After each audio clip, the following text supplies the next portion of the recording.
we also have a website, North Highline Unincorporated Area Council. So check that out as well. And we're really honored tonight to have Sheriff John Urquhart, our special guest, and we also are very pleased to have our Fire Chief Mike Mars here. So we have a lot of great information. Please ask a lot of questions while they're here. And without further ado, Sheriff Urquhart, please come up. Thank you.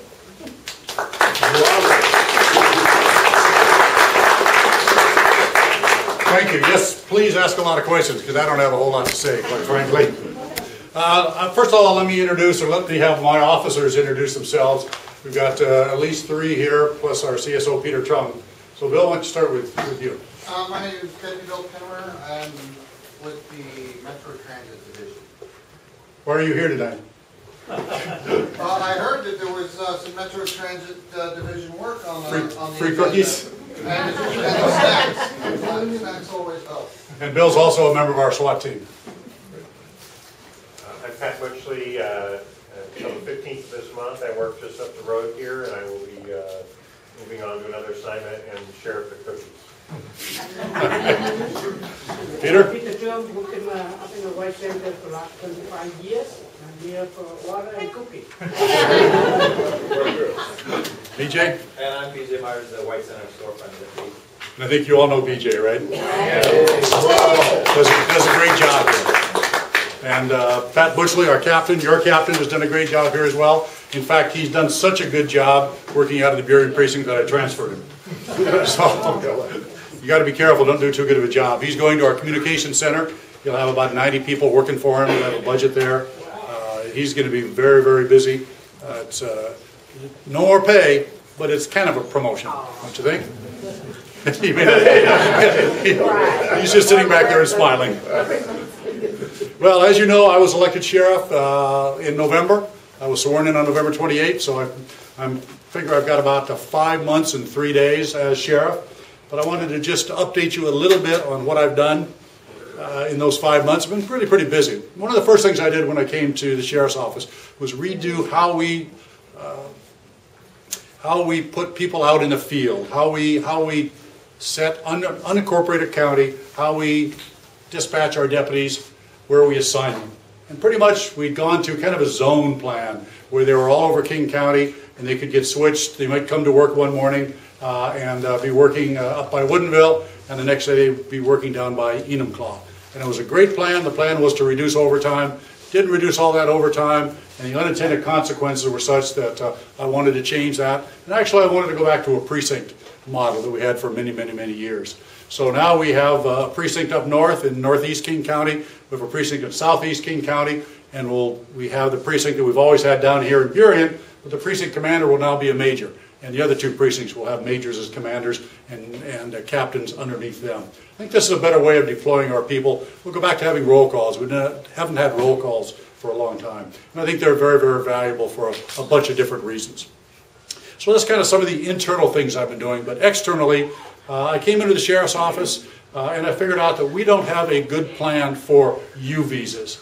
And a U visa is a visa that an undocumented immigrant can get if they've been a victim of a crime and they cooperate with the police. Now clearly we don't issue the visa, the federal government does that, but we have to document that yes, they've been a victim of a crime and they are cooperating with us. And we had kind of an ad hoc way of doing that, and it really wasn't working very well. So now we've centralized that in the courthouse downtown. I sign all of them when I come across my desk, and we've got a website. And the reason I thought this was so important is we can't protect people. We can't do a good job in the community if they are afraid to call the police because they think they're going to get deported. And that's just part of good police work. We have to do that. So now we've got a very good process for it. Again, it's on our website. We're going to advertise it. What we've done up in a trial project in Shoreline, it's called Radar.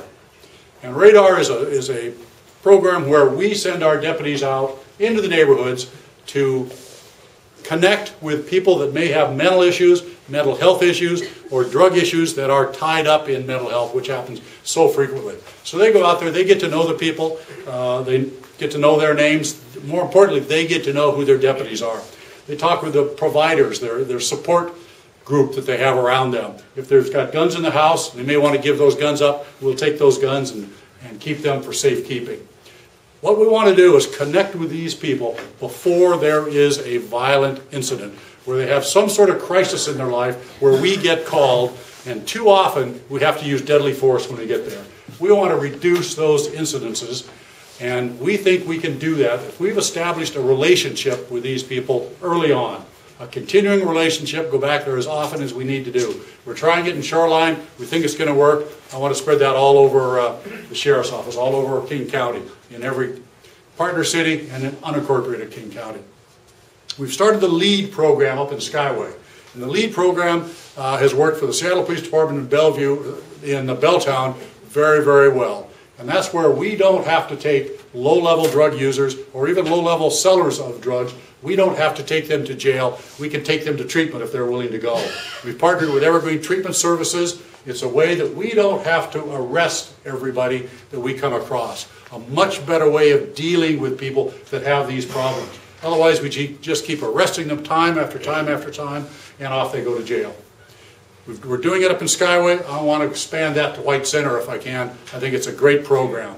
We cannot arrest our way out of community, the social problems that we have in the community. And it's time we realize that.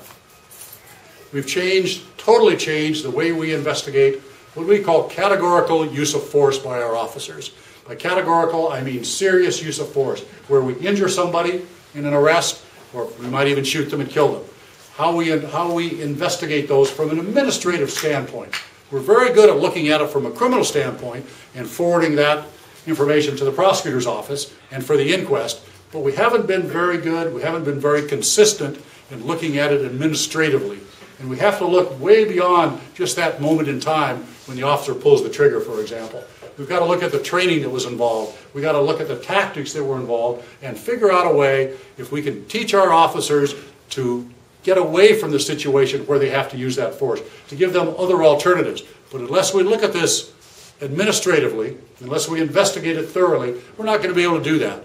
We've got a new program that we just rolled out a couple of days ago, last week, that we think is going to do that. The prosecutor's office calls it the gold standard of investigating officers who use force. And force in police work is inevitable. We will always be using force. It's how we respond to that and how we look for other alternatives. As far as I'm concerned, force ought to be our last resort, not our first resort, if at all possible. But we have to look at that as we go along. So that's just in a nutshell some of the things we've been working on. Other things within the department are kind of inside baseball you're not going to care about. But that's in an overview, that's what we've been doing. Now I'm open to questions. Anybody has any questions, we'd love to answer them. Yes, sir. Funding for our storefront deputy. We understand it's in at the end of this year. It was a special grant funding, and we're concerned. We love BJ Thomas. He's really doing a good job, and we want to keep someone like that here in our community. We realize he's not going to lose his job. He still have a job. No, but you want to keep him in the storefront. We want to keep him in the storefront. Okay. I'll tell you right now, I will do everything I can to keep BJ in the storefront and to keep Marty Hodge in the storefront. Come on, let's hear it. They're recording all this. I give you applause. And I will do everything I can to keep Marty Hodge in the storefront up in Skyway. These are great officers, right place at the right time. They do a tremendous job. Question is funding, of course. It's always a question of funding. People ask me that all the time. Why can't we do this? Why can't we do that? Why can't we do another thing? Look at the Sheriff's Office. We're the second largest local police agency in the state of Washington. I have 1,000 employees and a $160 million budget. I should be able to do anything I want, right? It doesn't work that way. As big as we are, we don't have any dedicated traffic enforcement in unincorporated King County. We don't have any dedicated DUI deputies in unincorporated King County, which is where we are right now, for example. We don't have a domestic violence unit. We don't have a cold case unit. I could go on and on and on and on. But we do have 2 storefront officers, BJ and Marty Hodge. I will do everything I can to keep those deputies. Everything I can. I think they're incredibly important to the community, and they're great for crime fighting as well. Do we need to do something? Absolutely. Absolutely. There's three people that control our budget. Okay? Number one, the county council.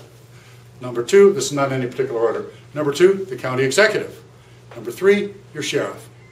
We are a three-legged stool of funding. If one of us doesn't step up to the plate, any one of us doesn't step up to the plate, that stool tips over.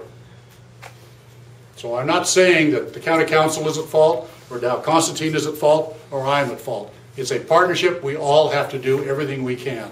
I have to let them know what our needs are, and that's what your needs are. They have to do what they have to do. And there's a lot of people that compete for those very limited county dollars. You all know that. You know, we have all kinds of problems. But we're going to do that as best we can. It's a partnership between the three of us. Yes, ma'am. Yeah, I just wanted to add that when we had no sheriff deputy, when we were out in limbo for a while, you know, the feds came in and did a big raid and arrested tons of people with guns and drugs. We want to avoid that situation again. I think that should be considered when you take into account all the Well, you still want to get the pros and drugs. cons of You still want to get the having drugs and the guns off the street. Yes. I'm assuming, right? Yeah. I can't guarantee they're not going to come and do that again. But oftentimes we partner with them to do that sort of thing. It's our job Right, as much as the issue was that we were unprotected. So crime obviously sees a lull in the action and they say we can do it there because no one is watching. That's exactly right. Yeah. We are a great deterrent to crime. Just driving around is a good deterrent. Having strong enforcement is a good deterrent. Absolutely. Yes, sir. Yeah, there was twice that we've been without a storefront deputy. Once after Deputy Cox was killed, then funding went away for Deputy Hancock. Both times that we were without a storefront deputy, our crime rates went up. Okay. Cost effective to keep someone in there. I agree. I agree. You're preaching to the choir here. I will do everything I can to keep your storefront deputy here. Everything I possibly can. Okay? And I'll be back after the first of the year. You can yell at me again if I don't, but I will. Yes, sir. I hope you don't take the funding away from this, and I've just gotten involved in it and going to these classes of your police, Citizen Police Academy. Right. Which to me is I never even knew they had such a thing. And now that I've started going to those classes, it's wonderful to learn about how the sheriff department works. And they talk about the funding and, you know, how short you guys are on staff and everything. So I'd hate to see you take the funding away, have to take the funding away from that.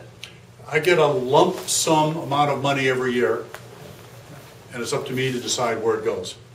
And of course, I listen to you, and I know what I have to do. There are certain things I absolutely have to fund.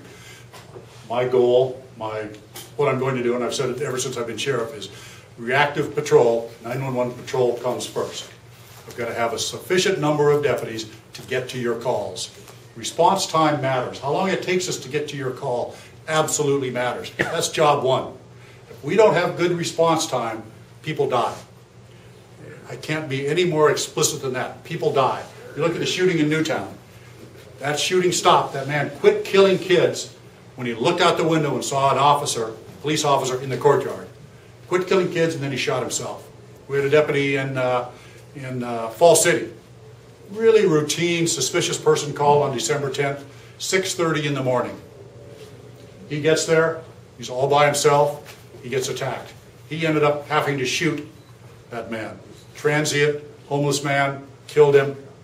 If we'd had adequate backup for him, if his backup hadn't been 8 minutes away, that call may have ended differently. He may not have had to shoot that man.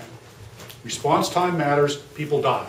Skyway had a situation here last year where they used a program to look at calls for service. How many 911 calls we get.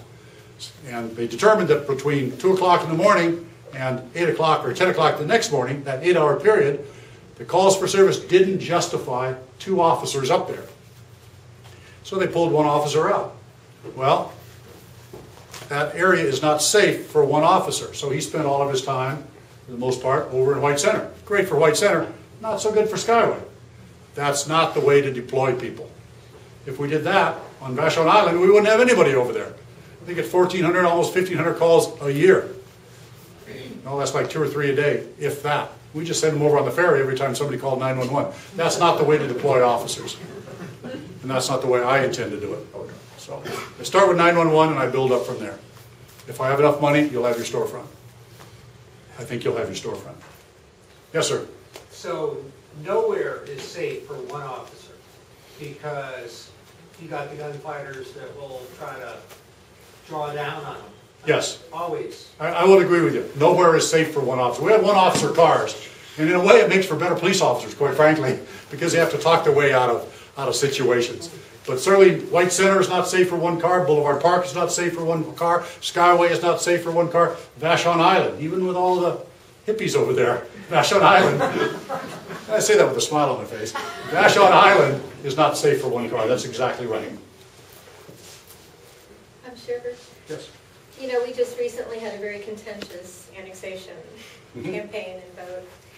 And so it was said by folks that were opposed to the annexation that 14 new deputies were being hired and that North Highline would benefit from an increase in officers. Is that something that has happened for us? Or?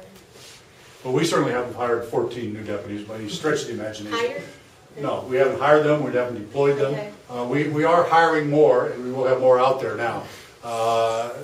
We did not, the Sheriff's Office, before I got here, obviously, did not ask for any new deputies in the 2013 budget at all. So guess how many they got from the County Council? Basically none, because we didn't ask for them. That's not going to happen this year. In fact, I'm going in for a supplemental budget request here in probably the next 2 weeks, and I will ask for somewhere around 15 deputies and 4 new sergeants. I don't know if I'll get them or not, but that's what I'm going to ask for.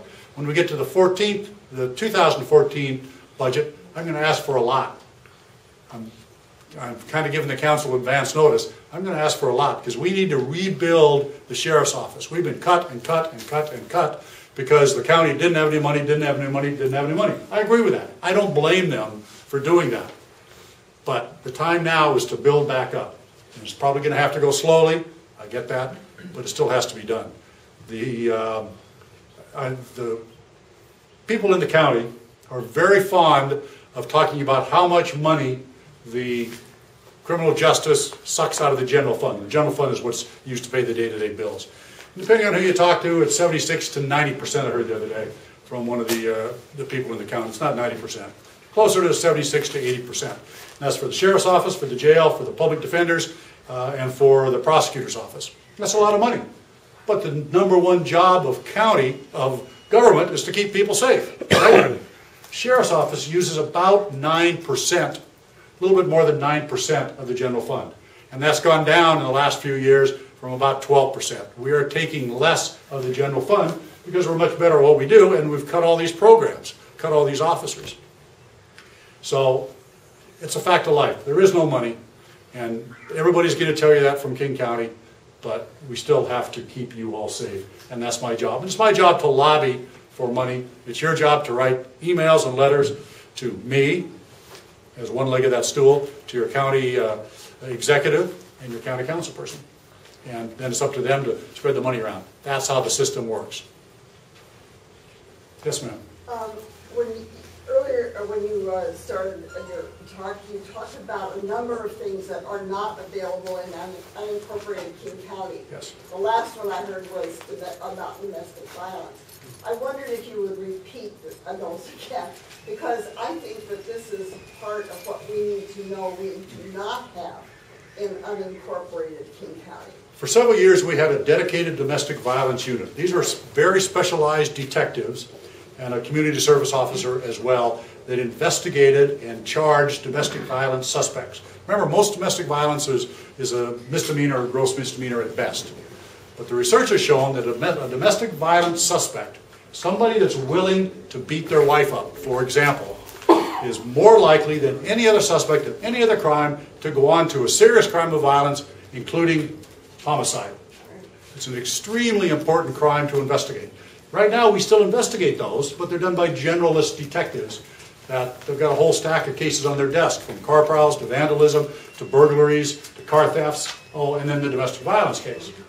Because of budget cuts, we did away with our specialized domestic violence unit. Okay? We need to get that back. We need to get that back because a specialized unit that has the experience, that has the training, that has the time, can get prosecutions on suspects where the victim, they'll have better prosecutions, number one, but they can also get prosecutions where the victim recants. The prosecutor's office, at least the King County Prosecutor's Office, will oftentimes take those cases to trial. There's many, many times, for a lot of different reasons, the victim doesn't want to testify, doesn't want to cooperate. But if we get the medical reports, if we get the 911 tape, if we get statements from the kids, if we can work with that victim, we can get a prosecution. Look at the Cafe Racer shooting in Seattle. Guy comes into Cafe Racer, shoots 4 people, goes out somewhere else, shoots a 5th person, then kills himself. 6 people dead. That man had been arrested twice for domestic violence. Once against his girlfriend, once against his brother. Both cases that did not go to prosecution because the victim recanted. Had he been convicted, under federal law, he could not possess any firearms. The family knew he had firearms. The family knew he shouldn't have those firearms because he was mentally unstable. There was nothing they can do. The father was incredibly frustrated. Had he been convicted, he could have called the police department, and the Seattle Police Department could have gone and taken those guns away. That's just one reason why we need to have a unit like that. It's one of the most heinous crimes in society, and we really need to treat it that way, even though most of them are misdemeanors or gross misdemeanors. Yes, sir. Marijuana. Marijuana. We've met. I have a list here. I went around and checked the names and addresses of all the marijuana dispensaries in the greater White Center area. And right now we have 2 in Seattle and we have 6 active ones. I just found out the latest one, literally on the way to the meeting here, had just opened today apparently. And it's the one that's a White Center Alternative Care LLC at the former site of Murphy's Paw. And also the Cannabis Bazaar, which is not officially open yet, but it keeps advertising the stranger except for this week, is also purported to be open, but we've been told by the county it can't open because they can't get proper permits. And the sheriff's office was involved several weeks ago on making sure it didn't open. So I don't remember, maybe Chris Cody here could help us tonight because he's working with them over there, I know. We see him in and out the door there all the time. Sure. Let me talk about just marijuana in general. First of all, I was a narcotics detective in SeaTac, Burien, White Center, Boulevard Park for many, many years. That was my real job as a cop before I went to the dark side and had a desk job. The war on drugs hasn't worked, didn't work. The way it's being fought now, it will never work. It's a debacle.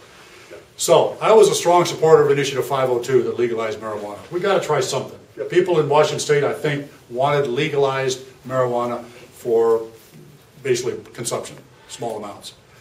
The law did that, but it did nothing to address dispensaries. That's the big thing that the legislature has not addressed, has pretty much refused to address. Prosecutor's office won't touch it. Because of the uncertainty in the law, there's really not a whole lot we can do, period. At this point, we're stuck. We can't close them down if we wanted to. We're just stuck. But for some reason, they're all coming to White Center, as you say, or a lot of them. Although I see them all over King County everywhere I go. So I don't have an answer on that one, other than there's nothing we can do about them as far as I know. Do you know about the bazaar? No. Cannabis Bazaar is... No. Pat, do you know something about that one? So the situation on that is that there are a couple different issues with that particular facility. The first one is that it doesn't have a sprinkler system, and therefore, and this was the reason that when it was a dance club, it got closed down because it's just simply not safe to have a lot of people in there. And with help from folks in this room, they know who they are, and B.J. Myers and Rodney Chinnick and a bunch of others who managed to get a judge to pass an injunction saying you can't have dances here. Well, from what I understand now is that there's a new business plan to open up a marijuana type business, but the injunction is still in place. The new owners do not believe the injunction applies to the new business. We're telling them that we think it does. So, but what you're talking about essentially is a really big civil issue between the county government and the potential business owner. And so the only thing that we would, as a sheriff's office, enforce there is a contempt of judge. You know, if somebody violated that injunction and we got prior judicial review, we may go back there and enforce a contempt. But at this point, as the sheriff pointed out, there is ambiguity in the law, and everybody in here has their rights, and we just simply do not operate well with legal ambiguity, and so we have to tread very carefully with that. So just like with your funding, my recommendation is that you also, everybody in here, have state representatives, and I think they really need to do their work and get us a marijuana law that can be enforced. So We do, even though we can't enforce it, we do work fairly closely with King County officials with code. They'll ask for our input, our opinion, and we've done that many times in White Center on the various dance clubs and stuff that's gone on. But it's pretty much up to the county as opposed to us. I don't think I really finished answering your question, though, as I think back. Had the incorporation gone through, the annexation, I should say, you'd probably have more officers up here. Only because cities tend to have more money, and they tend to have more officers, one or two at least, in general. I'm just speaking in general. Cities have a different tax structure. They can have a utility tax. And cities, I meet with our contract cities, our partner cities all the time, and they always tell me, oh, we don't have any money, we don't have any money. And they're right, but the county has even less money. So they have more, and they tend to staff up a little bit more than we can do in the county. So, but it's a moot point now anyway, at least for now. Yes, sir. Yeah, I was wondering about those contract cities. Have you taken into consideration looking into any ways you can improve on those partnerships with them, both for the cities themselves and helping out the county whenever necessary? We do that all the time. Our business is 55% of my people work for a contract for a partner city. 55%. Half of this, more than half of the sheriff's office budget comes from our contracts. We've got 12 cities. We've got Metro Transit, Sound Transit, the Muckleshoots, and then a whole host of little contracts. We have customers. There are some people in here, I can tell, that are old enough to remember when there was one phone company, Ma Bell, right? Some of you can, you couldn't buy a phone. You couldn't wire your phone. You had to rent it. And then they'd send somebody out to wire it in for you. And there used to be bumper stickers out there that had the Ma Bell logo, and the bumper sticker said, "We don't care, we don't have to." Now, they weren't on the Ma Bell trucks, but as you might well imagine. That's how police departments tend to be. We don't care, we don't have to, because you can't go anywhere else for your police service. Well, we've got 12 cities in Metro and Sound that beg to differ. They can go somewhere else. That means, for the first time, the sheriff's office or a police department has real customers. And like any business, we have to keep our customers happy. We have to offer services that are price appropriate. We have to give them good customer service. We have to listen to what they have to say. Too often police departments have the attitude, we're the cops and you're not. Don't tell us how to do our job. I want you to tell us how to do our job. Believe me, I do. And so I think we give real good service. It's an incredible value to the cities. I've got a list somewhere of what it costs per thousand, per capita, for police services for all the cities in King County. Every single contract that we have is incredibly lower than any other independent city. The economies of scale are great, both for the county, it's a good deal for the county, and it's a good deal for the cities. And these cities are always smart. Every 2 or 3 years, Burien or CTAC and Burien does a study. What would it cost us to start our own police department? And they get the study back and they go, we're staying with you. Because it's incredibly expensive to start it up. These cities don't have to worry about lawsuits or unions or any of that kind of stuff because all those headaches come to me. They don't have to worry about it. And they get the services of a big, experienced police department. Trayvon Martin in Florida, John Benet Ramsey in Colorado, Josh Powell in Utah. Those are homicide cases. And in every single case, the investigation was botched. somewhere along the line, either at the police level or the prosecution level. And the common denominator, the other common denominator, was small police departments that were not experienced in that kind of a case. You don't have that with the sheriff's office, and it may never matter to anybody. But as soon as you get that weird homicide that you can't solve or you mess up, you're going to wish you had the sheriff's office, because we do homicides day in and day out. We do officer-involved shootings day in and day out. And that's one of the intangibles that we can't put a price on, but the city gets that benefit. They get the benefit of officers that are just across the line in Burien that can come out here when our guys need backup, and vice versa, that are all on the same radio frequency. There are 3 cities, I won't name them because I get in trouble when I do. There are 3 cities in North King County, 1, 2, 3. Number 1 and number 3 are our contracts. And the one in the center, and this is probably not, I should probably go this way. The one in the center does not contract with us. If this city came and contracted with us, the citizens in those 3 cities would save over $1 million in tax dollars. We could save those 3 cities $1 million.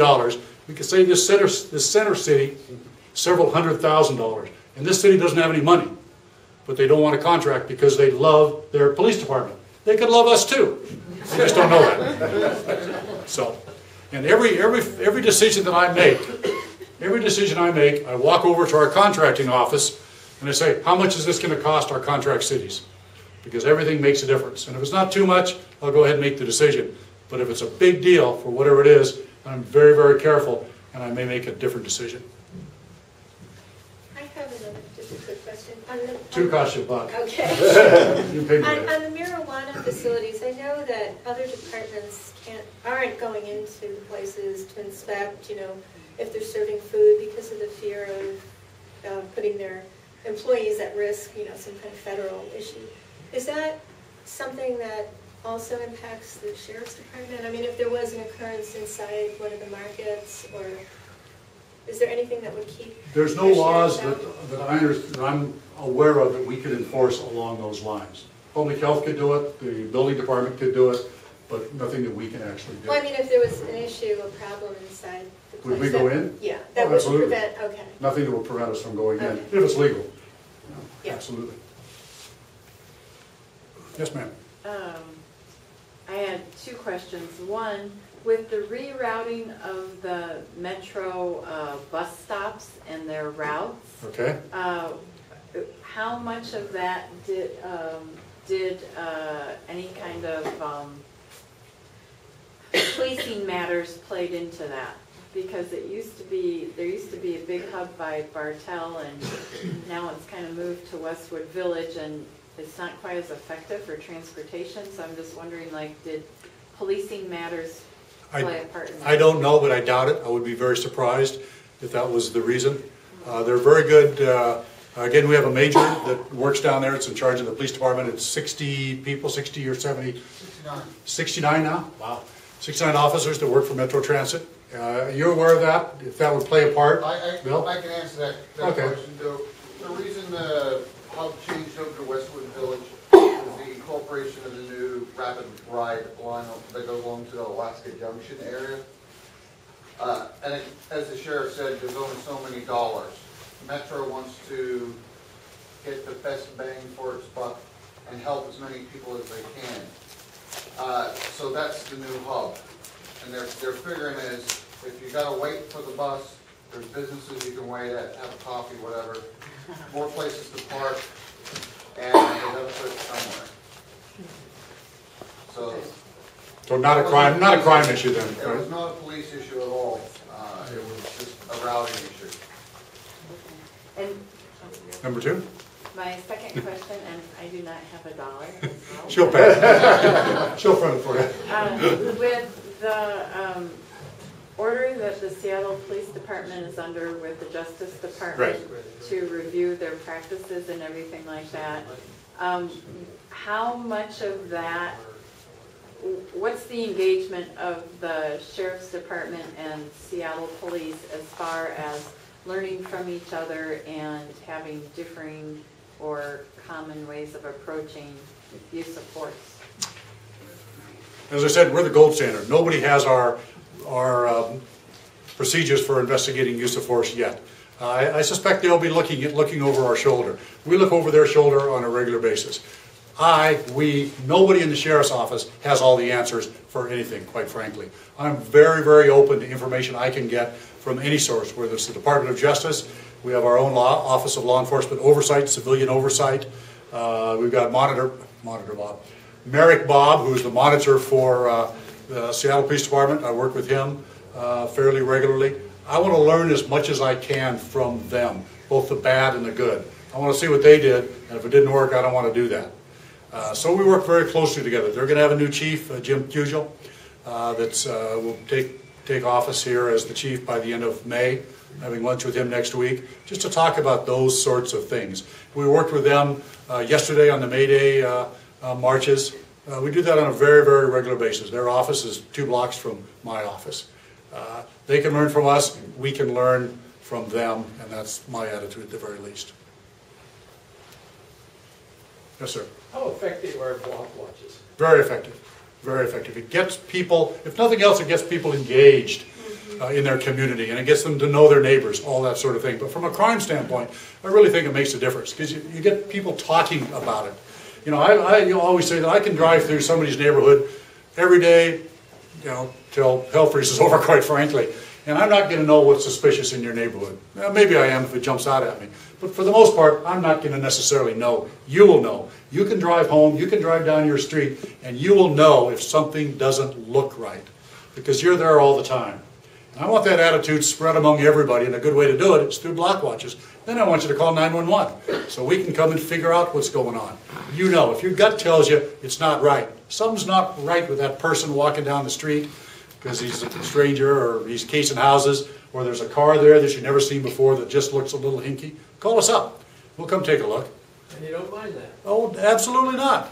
Absolutely not. Like you get overloaded, then pretty soon they... Well, you'd be surprised. Now, yeah, sometimes we do get overloaded. We may not get right to it, but it also gives that deputy. One of the things I'm doing now is I'm going back to the old ways and assigning people to specific beats. You will, for the most part, you will stay in that district. That's your district. You own that district.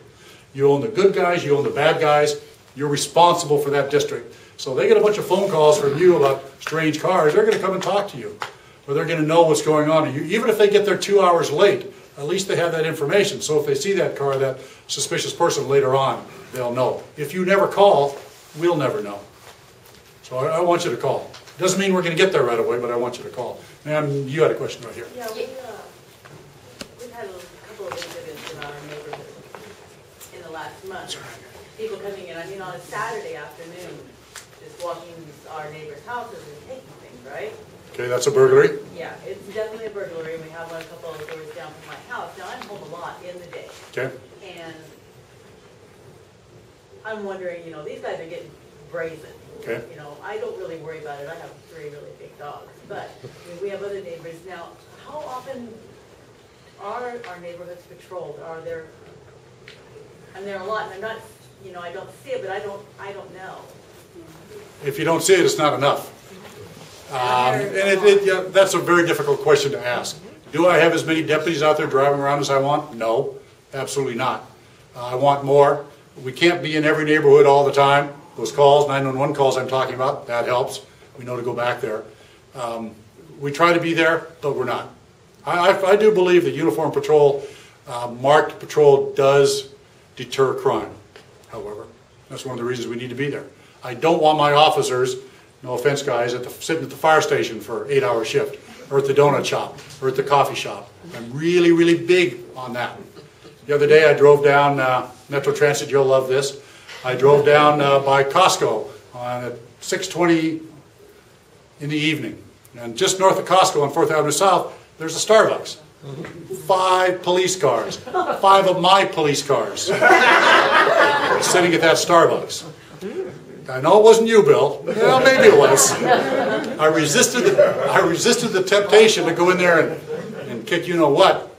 But the 2 majors, because they were Sound Transit, Metro Transit, those are the cars. Those majors on Monday morning had an email from me. Fix this. It doesn't look good to people driving past. It's not good police work.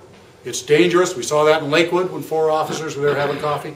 It's not what I want Other thing I tell my officers is the worst invention for police work ever, the worst invention was the patrol car. Because now my officers drive around in their little air-conditioned offices, and they've got the internet right at their fingertips, and they don't get out and talk to people. And as long as I'm sheriff, they're going to get out and talk to people. Best thing ever happened was the beat cop, right? Beat cop walks down the block, in a business at least, he knows everybody. Knows the good guys, knows the bad guys, knows the business owners by first name, and they know his first name, or her first name. We don't do that anymore. We can't afford beat cops. Don't worry, Shannon, I'm not going to be asking for beat cops. She's from Council Member McDermott's office, Shannon. Say hello, Shannon. I look forward to your emails and phone calls. Yes, because they will come. We can't afford beat cops, but my cops can park their car in an apartment complex, and I guarantee you, in 5 minutes, they're going to be surrounded by kids, talking to them, hanging on their belt. That's what I want them to do. Little kids love police officers. Big kids, not so much. But the little kids do. That's what we need to do more of, and that's what I want them to do. But that's all part of driving around and being seen. That's why you got my vote. No, thank you. She was first. Yes, I'm sorry. Yeah, I just want to get back to the storefront deputy. Well, because I know once he's gone, it would be so much work to get him back. So what's our time frame to start working to keep him here instead of waiting till he's gone? Oh, anytime. I mean, when's the budget finalized? Thanksgiving, I know, but before Yeah, that. but we start working on the budget in September, and it comes over from the executive toward the end of September, and so that's really, that period of time is the time to really start upping the campaign. So we should be getting bucked up now? Yeah, the executive Yeah, it does- starts working. Yeah, sorry, you're right. Yeah, Alan here, he's from the executive's office. On the budget beginning in late May, early June. So this is as good a time as any to start addressing it. Because he is our beat cop. Absolutely he is. That's exactly right. BJ is your beat cop for White Center.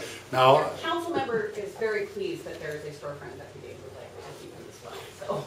And he- Well, I just know Yes, how one it of is nine. when we lose them. Oh, yeah. Getting them back is much harder. I just want you to know for him, it's a priority, just as it's a priority for the sheriff, it's a Okay. priority for council. Well, I need Shannon, however, to understand, and Alan to understand, you can take this back to the exec.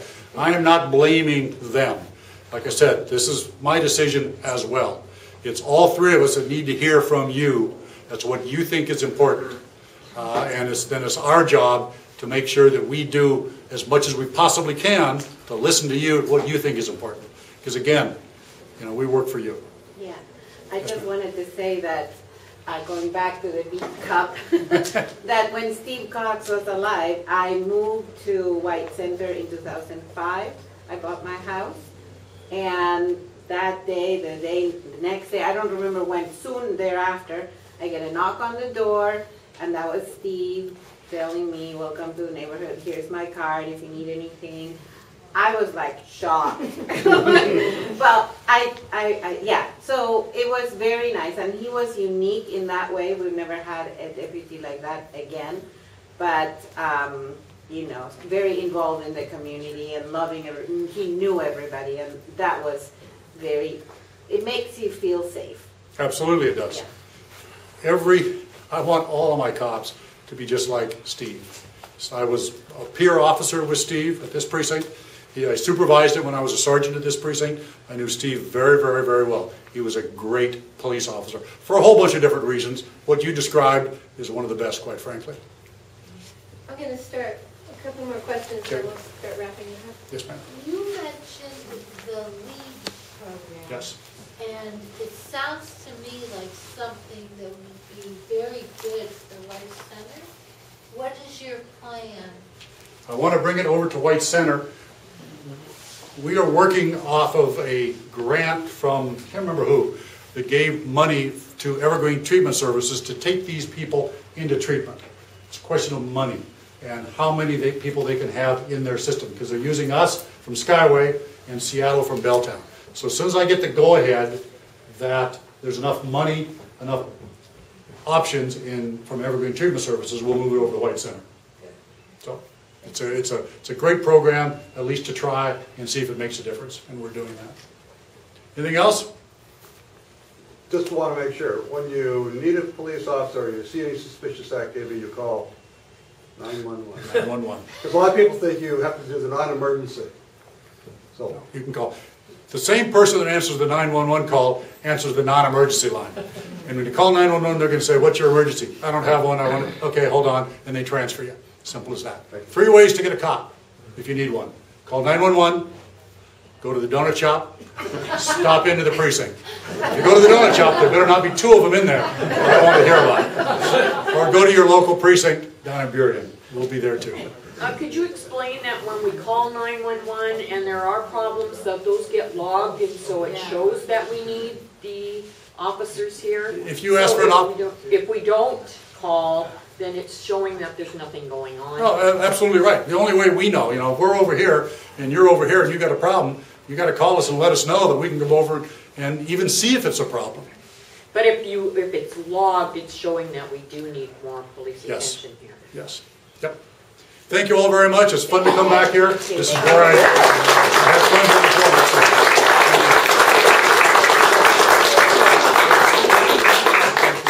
I just want to say I forgot to mention that BJ Myers is here, our storefront deputy, when I started, and I apologize for that. And also, if you stay till the end, we have a great raffle. We have some raffle prizes here, so hold on to your raffle tickets. And then I'd like to introduce our fire chief, Mike Mars. Thank you. All right.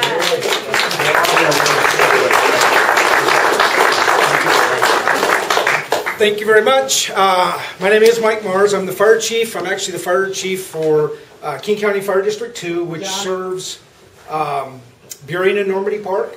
And then I'm also, by contract, the fire chief for District 11, which is where we are now, which is also called the North Highline Fire Department. So with all of that kind of mouthful of things going on who's who in the zoo, I actually want to take a few minutes and just kind of outline how the fire service works in King County, and specifically locally here. Because much like what the sheriff was saying, there's different municipal fire departments, municipal police departments, there's fire districts, there's different ways of providing that service. And so I just want to go over a little bit of the background of the fire service here in King County, specifically for District 11, North Highline, and kind of how all this fits together. I've actually been with Burien for a little over, I think, 22 years now. I've been fire chief for almost 13 or 14 of those. I've only been the fire chief for North Highline by the contract for about a year and 2 or 3 months now. I think November of last year is my first year anniversary up here. So still learning a lot of the inside story around here.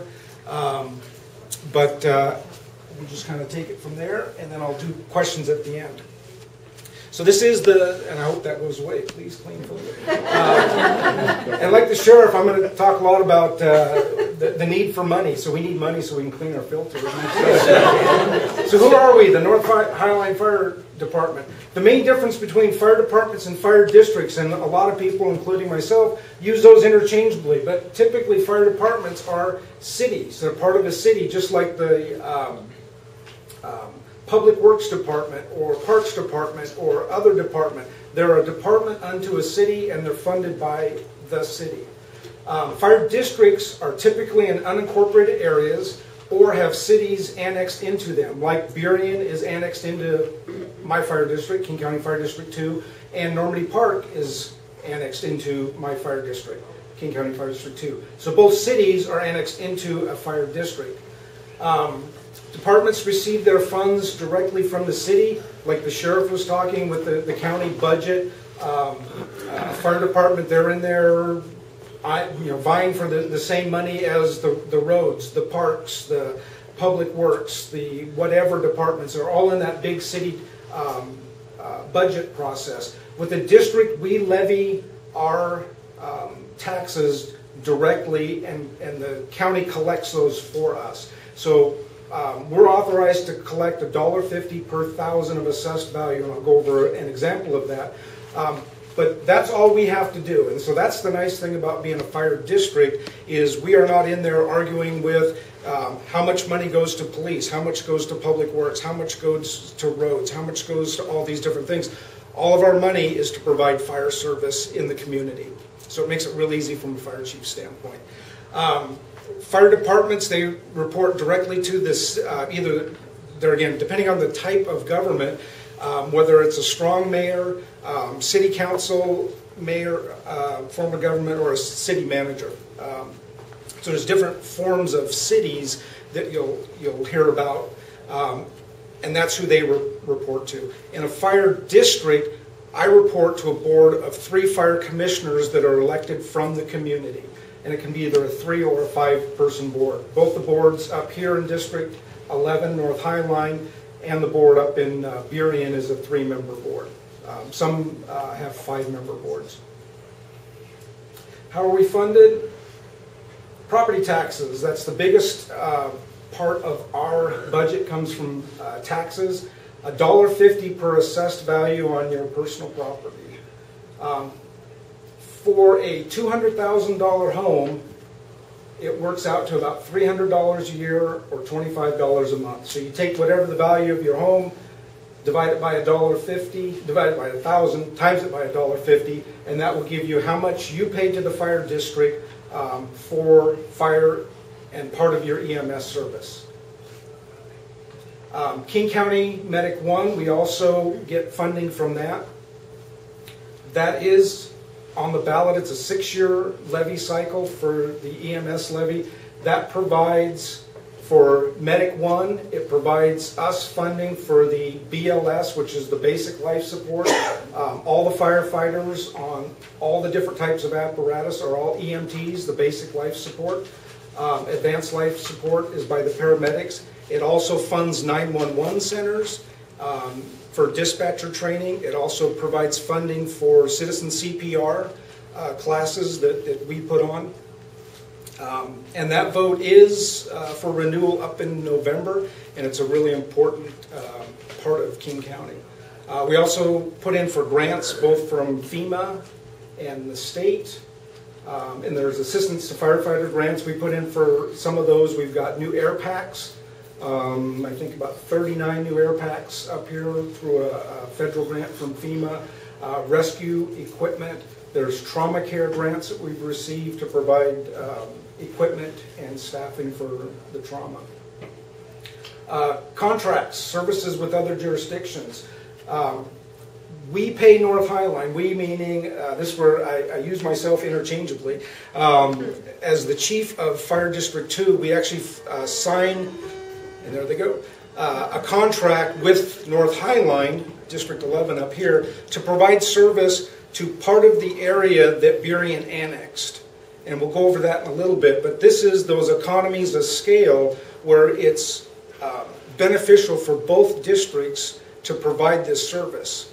They have the fixed facilities, they had the firefighters, they had the know-how of the area to continue to provide service even after Burien annexed that area. And we'll kind of talk about how the fire districts, when you go back way back into the 1940s, and King County was a lot less populated than it is now, and they drew these somewhat arbitrary lines, but a lot of them followed water district boundaries and different boundaries that today make no sense whatsoever, but at the time made a lot of sense. And that's how the districts were originally drawn.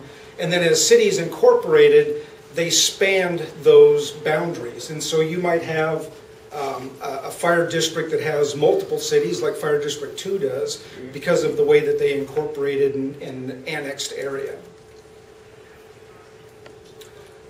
Others, we receive a little bit from donation, interest, and sale of our assets. So there's the pie chart. You'll see the biggest source of funding for North Highline right now is the contract with District 2, with the Burien North Highline Fire Department, Normandy Park Fire Department. The other big part of it is the property taxes, the EMS levy, which is the King County Medic 1, we received that, and then the 2 little slivers of grant funding.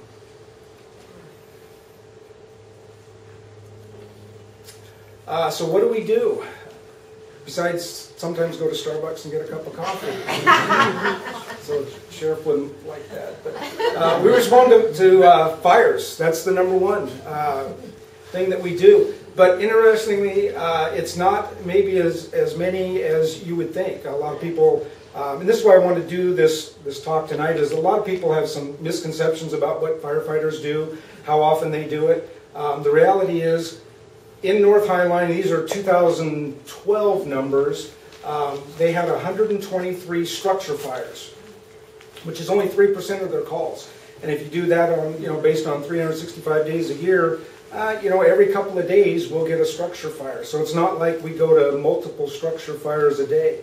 That said, there will be days when we'll get 2 or 3 structure fires, and we'll go a week or 2 without any. And so it's very unpredictable on when that is. And these calls take a long time, whereas an aid call might take half an hour to an hour to resolve, to get that definitive treatment to wherever the person needs to go. These can last anywhere from an hour to, Paul and I had a school fire a couple years ago, and I think it was, 18 hours straight fire operations, and about another 6 or 7 afterwards for investigation and everything. It was more than a 24-hour call. And so there's a wide range of how long that can take. But only 123 and 3% of our calls. Aid calls, that's the #1 thing that we do. And they can be anything from cars into buildings, auto accidents, chest pain, just the whole gamut of medical problems that people have. That's actually 3,819 calls in 2012.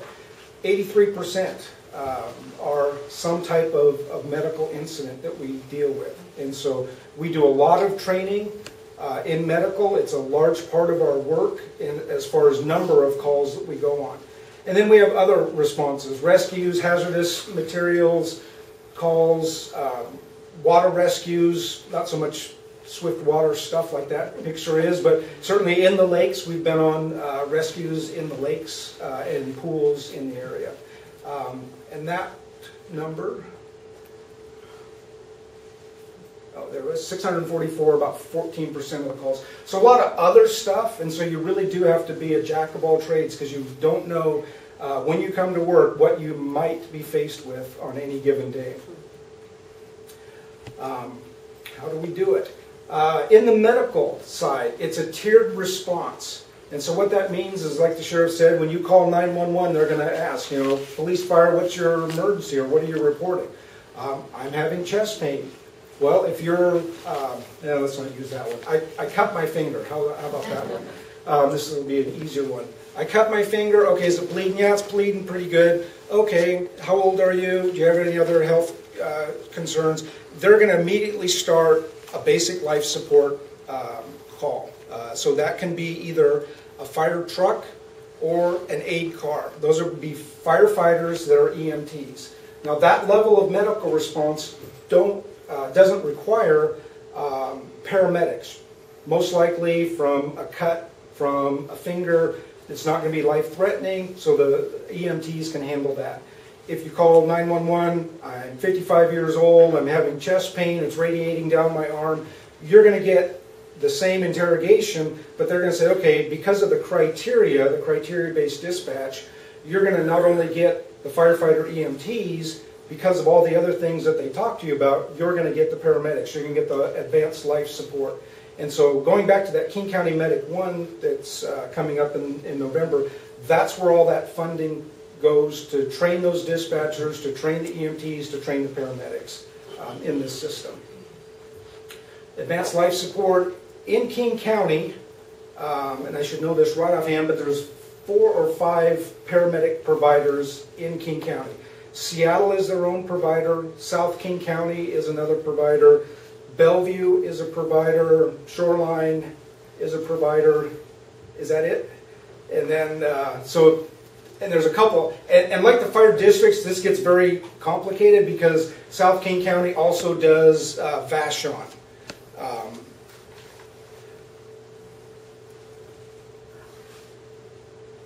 All of that up till the 911, the fire department dispatch, the paramedic dispatch, that is all funded through the levy.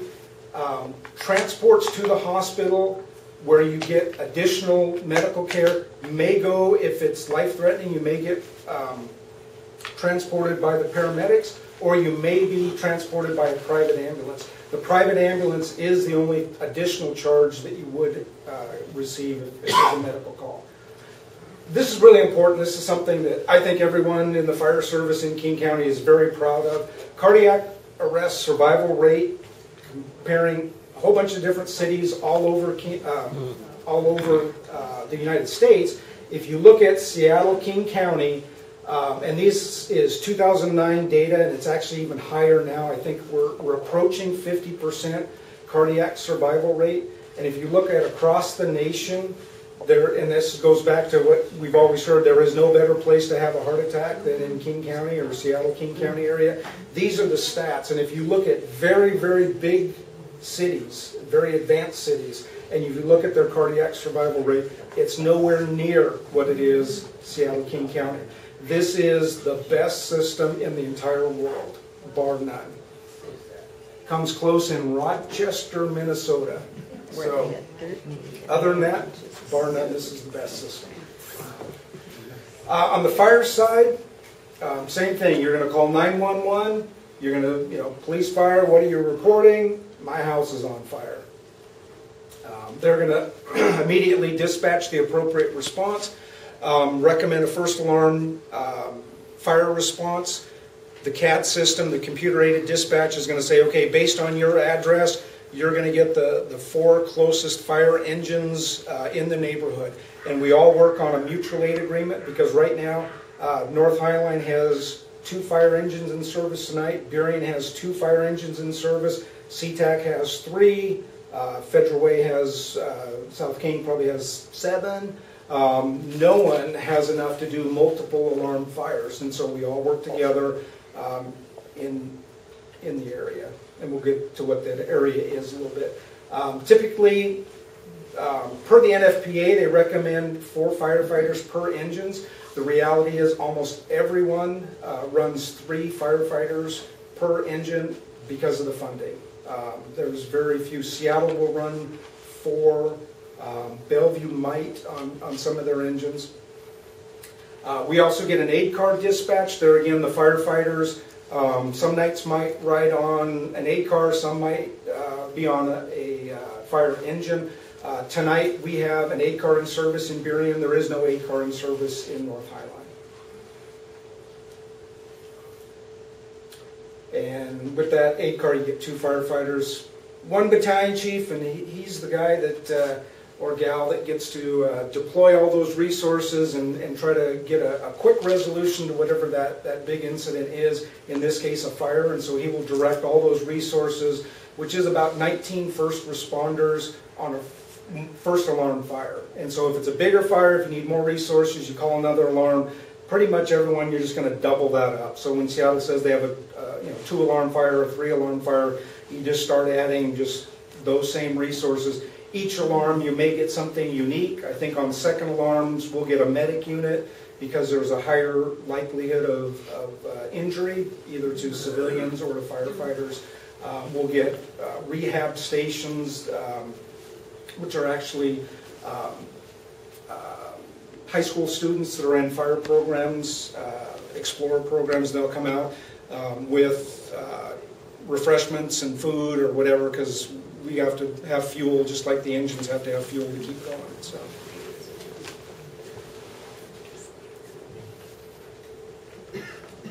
King County is, I talked about this briefly, divided up into zones. And so right here we're in Zone 3, and ballpark, everything south of I-90 is in Zone 3. Zone 5 is Seattle. They're a zone all to themselves. And Zone 1 is Bellevue, east side, and north of Seattle. And so those are the 3 fire zones in King County.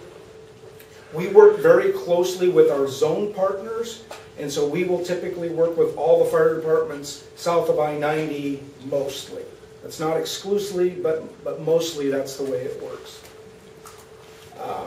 Through our mutual aid agreements, on large events, we can get, local large events, certainly SeaTac, Tukwila, Burien, South King, and Kent. I've had them come as far away as let's see, I go back to the school fire because I think we had 2 strike teams, so that was 5 engines each from Seattle. So 10 engines and 2 ladders. And then we had Bellevue Resources, and we had Woodinville, and then as far south as we were starting to look all the way down into Pierce County for our next batch of engines. And so through interlocal agreements, we can get engines from all over the place if we have a really big incident. History of North Highline. It was originally named King County Fire District 11. It was an all-volunteer department, as were most of the fire districts back in that era. It was approximately 9.2 square miles.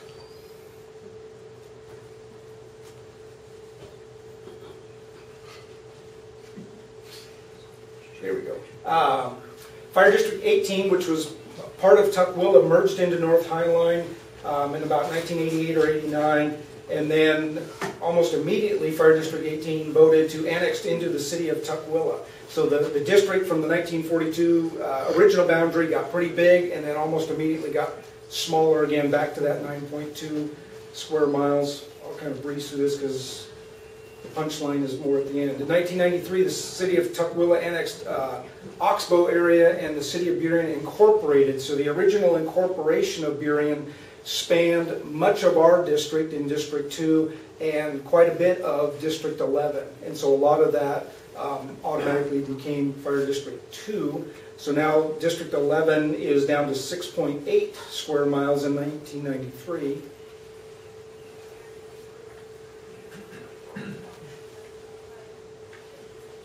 And go ahead and hit enter. I think I'm dead here.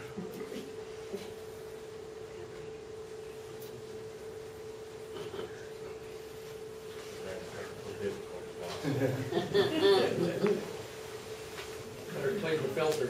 Yeah.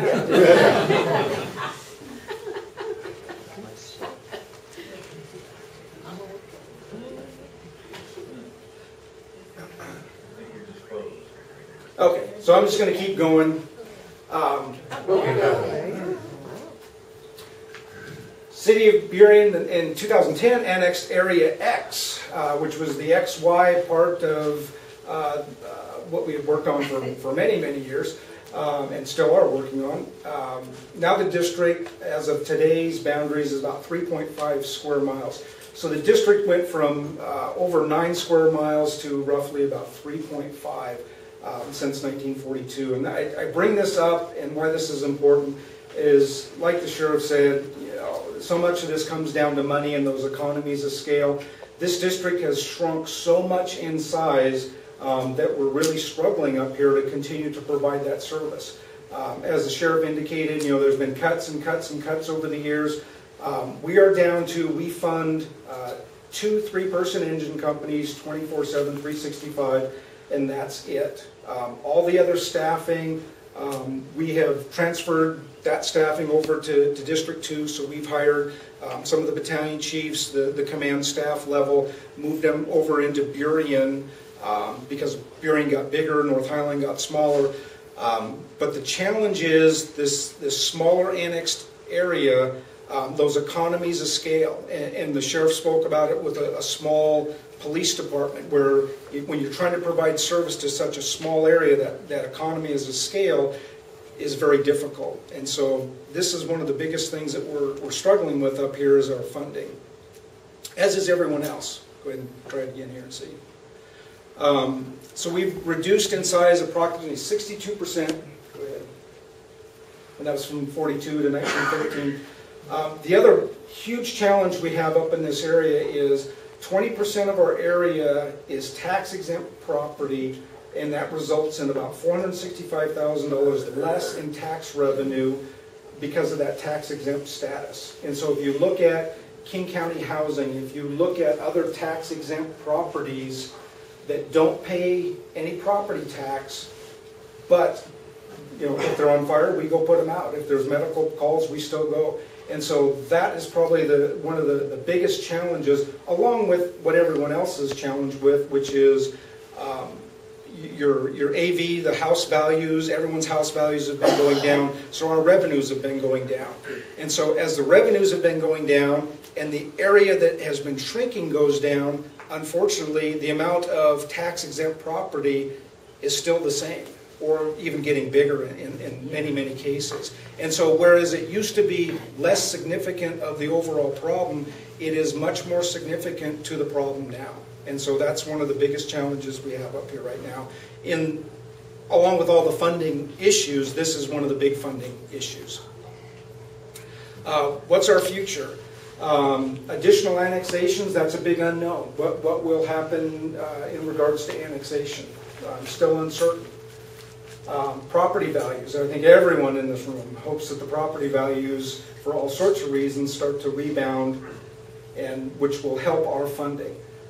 We have to look at other funding options. When I took over the district a little over a year ago, they had an interim chief that was a contract chief to come in and work specifically on their funding issues. His long-term projections, which weren't all that long-term, about 2014, this district could no longer field the team, going back to the baseball analogy. It just got to the point where we seriously had to look at going back to a partially volunteer department, where you have volunteers running calls at certain parts of the day, because you could no longer keep the staffing levels that you need to have full-time paid staff. And so we need to look at, and so as part of the plan that we worked out with him, he was a very good numbers guy. We transferred some of the employees over there, signed a long-term contract with Fire District 2, and even with all of that, we're struggling to make it through 2014. And so unless something changes, we're going to have even more drastic cuts. When you look at, we just have 2 units in service. We used to have 2 engines in service and 2 aid cars in service up here. And I'll say we, before I was here, but before all the economic downturn and all the other issues, that was the staffing levels. Like the sheriff has talked, many, many programs have been cut for everyone. We've been cutting and cutting and cutting up here for like everyone else. And so right now, and where that really hurts, and the sheriff talked about response times, like his response times are life and death, ours are also life and death. And what happens is, if our 1 unit goes out of service for a call, we get what's called a double header, where we'll get, someone gets chest pain over here, someone else gets chest pain, 5 blocks away. The next closest unit is so far away that response time is negatively impacted. And so that's one of our big challenges, is how do we continue to get to those 4,000, 5,000 calls a year in a timely manner to affect a good outcome. So we need to look at other options. Like the sheriff says, cities have other funding options. They have utility taxes. They have different things. County has certain taxes they can do. We have certain taxes that we can do. We have to look at other funding options in the very near future to continue our operations. So the big one is what's called a benefit charge. And I won't get into them real deep right now tonight, because this is going to be a long-term community discussion coming up in the next year or so. But we have to look at benefit charge, we need to look at excess levies, and we have to look at anything else we can to help bolster that funding that's been cut for many, many years. Like everyone else, I'm not singing the blues that anyone else isn't telling you the same thing. With that, thank you very much for your time, and I'll certainly answer any questions.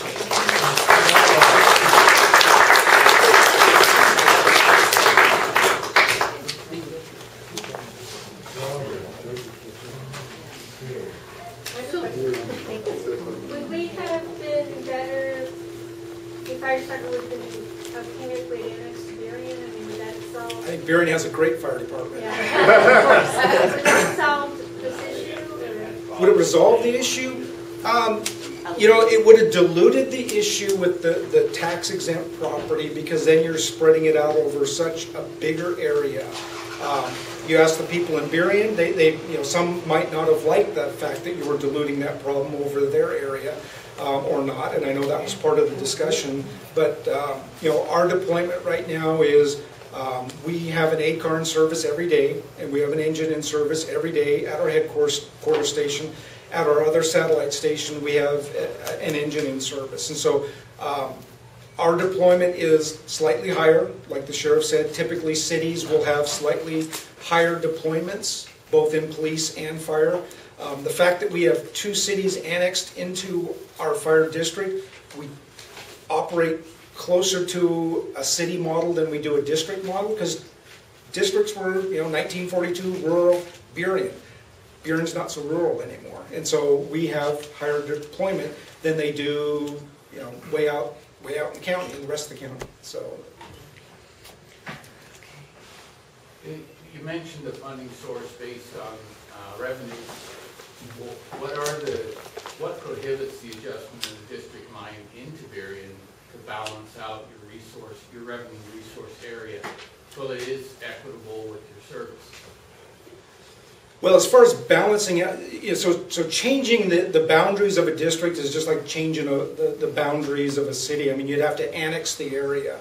And so we've done a couple of studies with North Highline annexing into District 2, Burien. And not to bore you too much, but it gets a little complicated. With this area remaining unincorporated, if it annexes into our fire district and then another city annexes this area, we have to pay more in the asset transfer, because the way the law looks at it is this area has purchased certain assets, fire trucks and fire stations and stuff, and if that goes to a city and that city starts providing service, you get a portion of those assets to go to that city. And so the problem that we found in our study was if Burien and North Highline were to annex together, if Seattle were to come in and annex this area, we, the new district, which would then be all of the unincorporated and then all of the 2 cities, collectively would pay Seattle more than $1 million in asset transfer than if North Highline stays alone. So if Seattle annexes this area, they get 100% of the assets, which is some number. If you combine all of that, they may get 10%, but it's 10% of a much bigger number, and that number happens to give them $1 million more. So financially, we just can't give Seattle, which is the most likely annexer, but whether it's Tukwila, SeaTac, the only thing it doesn't hurt is if Burien were to annex the area, then it would stay with us. That's just one follow-up. Yeah. Can a fire district do a temporary annex to another district even though the city is not annexing the base properties? Yes.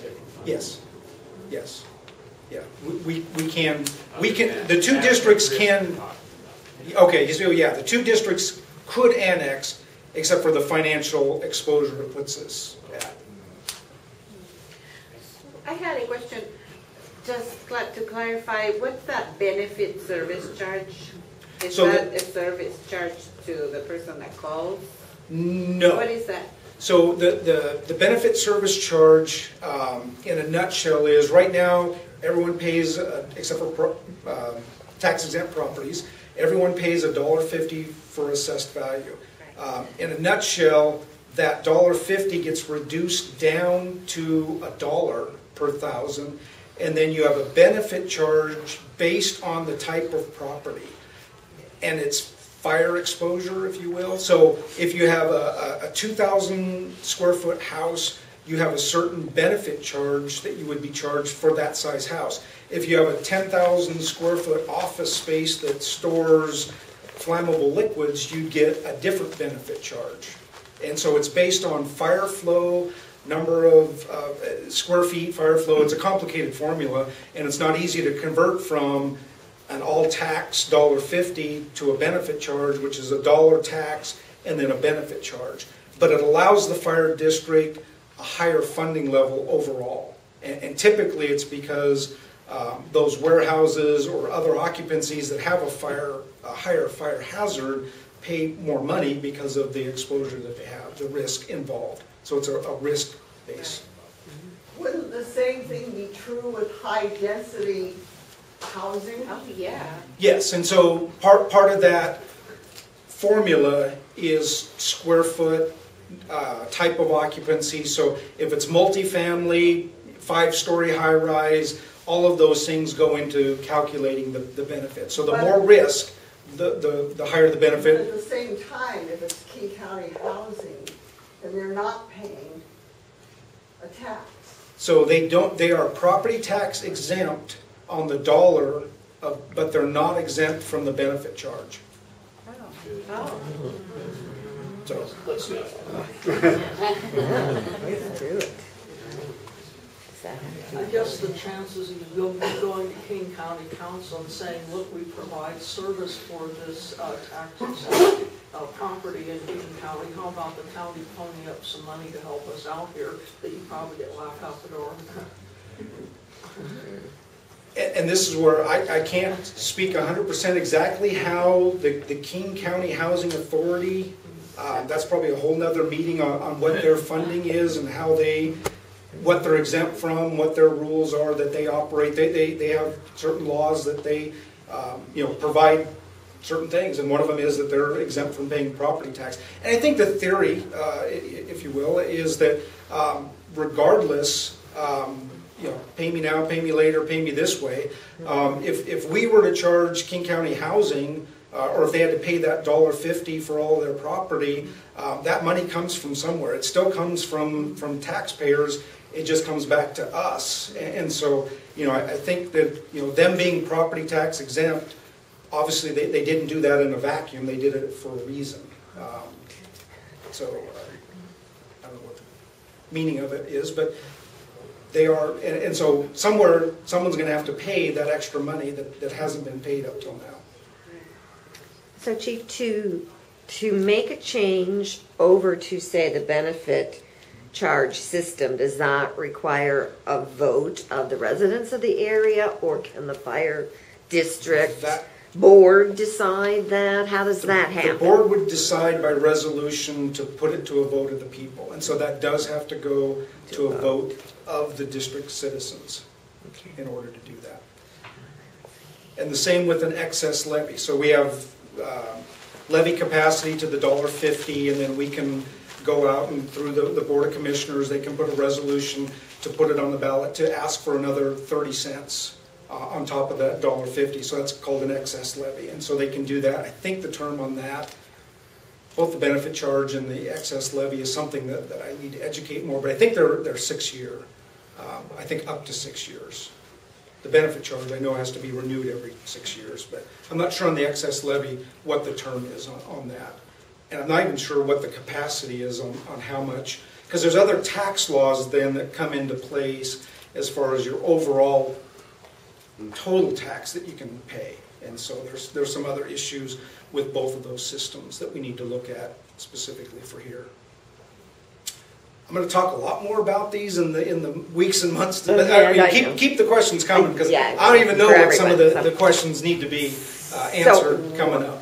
What, if any, other method is there to get some money for service that's provided to the King County Housing Authority property? Is there any other method that we residents could start campaigning against the county, the state? Is there any of that option available? Not that I'm aware of right now tonight, but that's certainly, we're looking at, with that slide, we're looking at all other options at this point. Okay. The two most typical that a fire district uses is the benefit charge or an excess levy. Those are the typical ones. Thank you. I had a couple of comments. One is the North Highline Fire Department has done a fantastic job in the 30-plus years I've lived here. Yeah. The chief forgot to mention he has a monopoly. You can't take your fires anyplace else. Yeah. That's a good point. Down there in Allentown, down there where you go into the railroad, NP, Fire District 1, is that part of us too?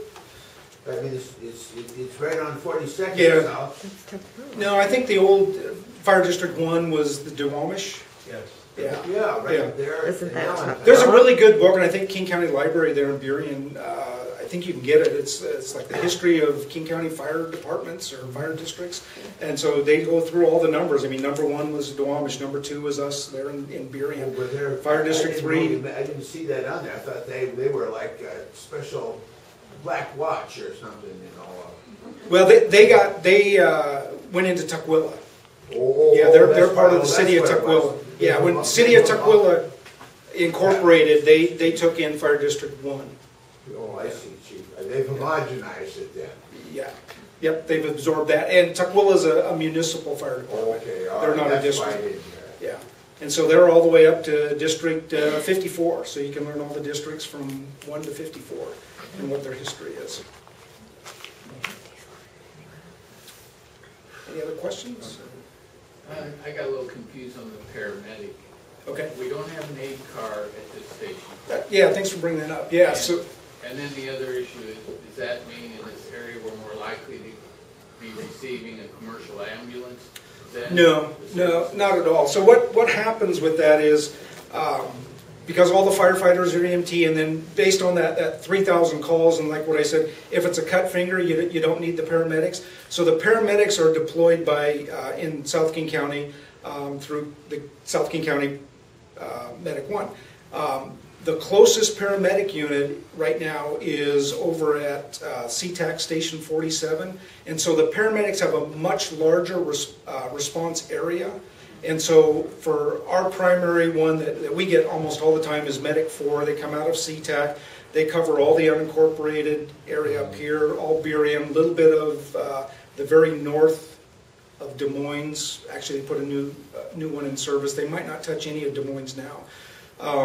Then they serve a little bit of SeaTac and Tukwila. Then you have Medic 5, Medic 7, Medic 13, and a whole bunch of medic units spread out along South King County. And so there again, most of the time we're going to get Medic 4. If Medic 4 is on another call, we would get Medic 13 down at Des Moines Station 26. Actually, they renamed it 67. Station 67 is the next closest paramedic unit after that. We're building new fire stations in Burien, and the hope is, because as demographics change and as they look at their call volume, how many calls a year, what their response times are into different areas, they're constantly tweaking their deployment of the medic units. We're hoping to get Medic 4 stationed at our Station 28, which is on 146th and 9th Southwest. And so that will dramatically improve the response times up into this area. So I'm working real hard on that. I'm hoping that will come true. I think eventually it will. I mean, all the calls are going up. Just the BLS, the normal aid calls. As demographics, as we all get older, the chances of having problems, and we're an aging population, there's more and more medic calls. And so more and more, I think the number, I shouldn't do math in public, but I think 60 or 70% of Medic 4's calls are in North Highline in the Burien area.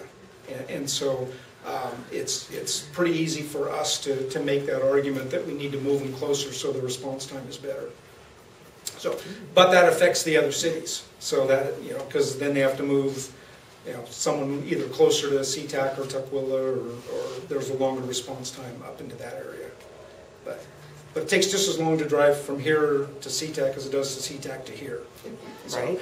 What we have got for longer response time, as the norm, they've been, have shorter response times, and so they get used to shorter ones, and we're used to it. And so if that flip-flops, they're just like we wouldn't be happy. They wouldn't be happy if they're used to 2-minute response time because a paramedic unit is in their local firehouse, 5 blocks away, and now all of a sudden it's coming from Burien, and that's a longer response time. So the good thing is it is a tiered response. The EMTs are there very quick. They can do a lot of very important things. The whole thing on the survival rate of CPR is the tiered system, and it goes not only to the dispatcher, it's to the person that is willing to do CPR on his fellow human being.